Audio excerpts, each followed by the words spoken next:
Hello, I am Professor Kim Soo-won, and I teach at Graduate School of International and Area Studies, Hankuk University of Foreign Studies.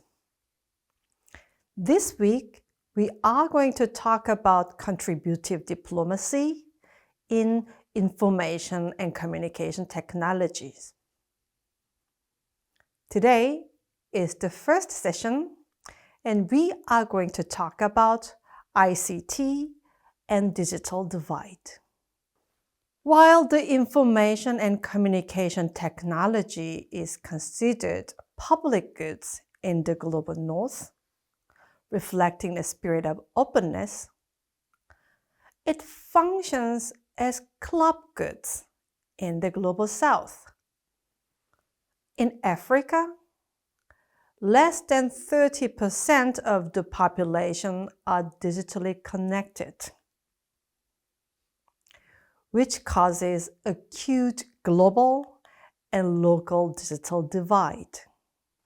Hence, the study on digitalization and development has focused on the potential digital dividends, benefiting the digitally included, translating growing digitalization into empowerment and growth.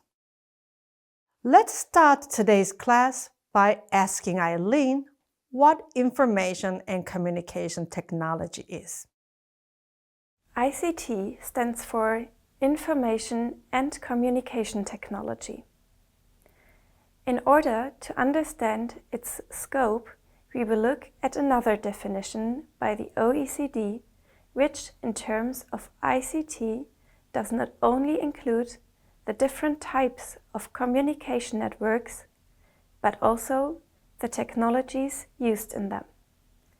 According to the OECD, the ICT sector combines manufacturing and services industries whose products primarily fulfill or enable the functions of information processing and communication by electronic means. This can also include the gathering, storing, retrieving, analyzing, and transmitting of information. Furthermore, researchers acknowledge the ability of ICT to contribute to technological progress as well as productivity growth, affecting, for example, different parts of an economy through a certain technological change. In this context, it is important to have a further look at the term ICT4D, thus, Information and Communication Technology for Development. The concept gained increased importance in the 1990s, when ICT became more and more acknowledged as an effective means for the development of societies, particularly in less economically developed regions. It is based on the idea that ICT can reach remote regions and provide a new socio-economic growth resource by giving people in rural or less developed communities greater access to technological infrastructure and support. Usually, the latest technology, communications devices, and wireless internet technologies are used to, for instance, enhance educational opportunities through online learning resources, to implement digital health solutions to improve healthcare delivery, or to establish online solutions for agriculture by increasing information access on, for example, weather or price data. ICT4D has therefore the ability to reach a variety of areas necessary for improving the quality of life of people in impoverished and marginalized communities. Especially NGOs use ICT4D to help facilitate sustainable growth in those communities.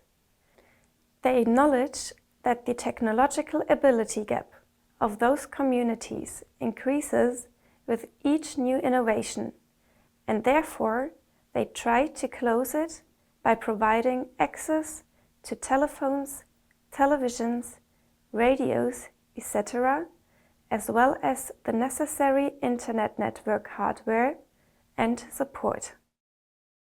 Thank you, Eileen.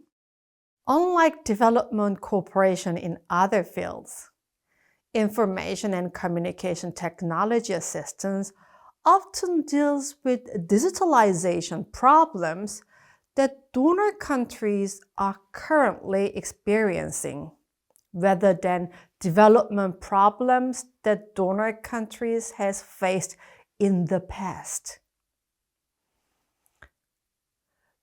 And this makes contribution in the ICT sector even more relevant and interesting. This is an image of digital education from UNESCO. Digital official development assistance is largely divided into three aspects: information and communication infrastructure, norms and institutions, and industry. First, from a normative perspective, digital official development assistance includes systems for strengthening digital capabilities, establishing data protection structures, preventing cybercrimes, and cross-border e-commerce and data movement. This is an area where the EU activities are prominent. And it stems in part from the EU's digital philosophy, which regards data as right to be protected. Korea's ICT ODA is particularly active in communication infrastructure industry, and it is mainly provided in Asia and Africa. The Infrastructure and Urban Development Support Corporation supports Korean companies' participation in infrastructure development projects in partner countries. And it is especially focusing on 5G networks in ASEAN countries. ICT ODA is important to close a digital divide.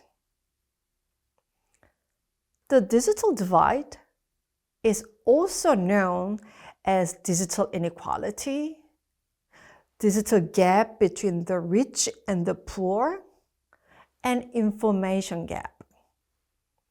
The term digital divide began to be used in the early 1990s to express the gap between those who have access to information and communication technology and those who do not. At first, it was mainly used to explain the gap in computer equipment and internet accessibility due to the emergence of personal computers and the commercialization of the internet. But now, it also refers to the gap in the use of data and big data due to the changes in ICT environment. Digital divide matters as information and communication technologies are the foundation of creating an equal and participatory society. No class should be excluded from these technologies. The sheer number of people with access to World Wide Web continues to increase. In this sense, the digital divide in the simplest sense can be said to be decreasing. However, digital literacy or ability to use the internet efficiently and productively is a separate issue. In a research article titled Data Inequalities and Why They Matter for Development, Jonathan Sinneman largely categorizes the discourse on digital divide into three. First, we can look at digital divide from a perspective of levels. At the most basic level, the digital divide is a problem of access, which basically refers to the gap between users and non-users of information and communication technologies. Once this problem is resolved, there will be a gap in usage and further benefits among information and communication technology users at higher level. For example, high-level users use ICT to pursue economic, technical, and physical benefits by utilizing educational programs or healthcare applications. But low-level users mainly use social media or chat applications. The benefits are limited to interest or personal communications. The second discourse is mirror. This view sees a digital divide as a mirror that reflects social inequality that already exists in our society. For example, people with the lower levels of education and income are more marginalized in internet use. At the same time, the older, the less access to the internet. Also, women has less access to ICT than men. And this disparity can be understood in the mirror discourse. Lastly, there is a discourse of poverty. Poverty discourse approaches the digital divide as a problem that arises at complex levels.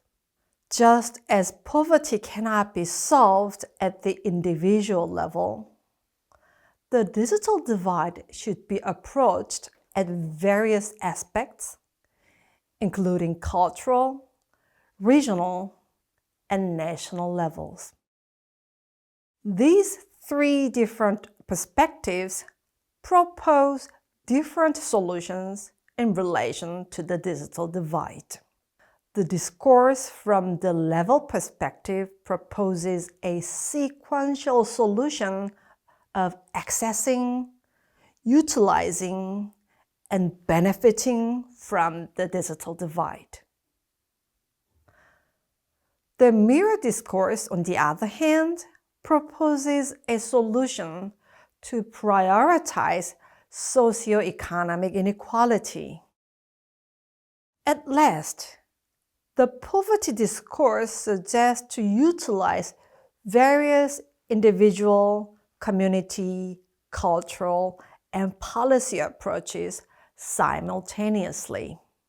In summary, the concept of the digital divide was initially considered simply as a matter of whether or not one could access the internet.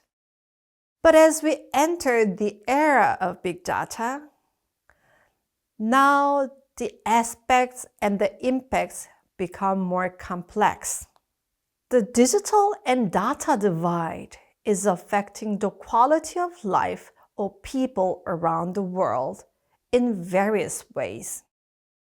Digital divide means that those who are not connected are excluded from opportunities to learn, to generate economic returns, to use services, and even to participate in democratic discourses. Nevertheless, it is important to remember that digitalization does not benefit all population in developing part of the world equally.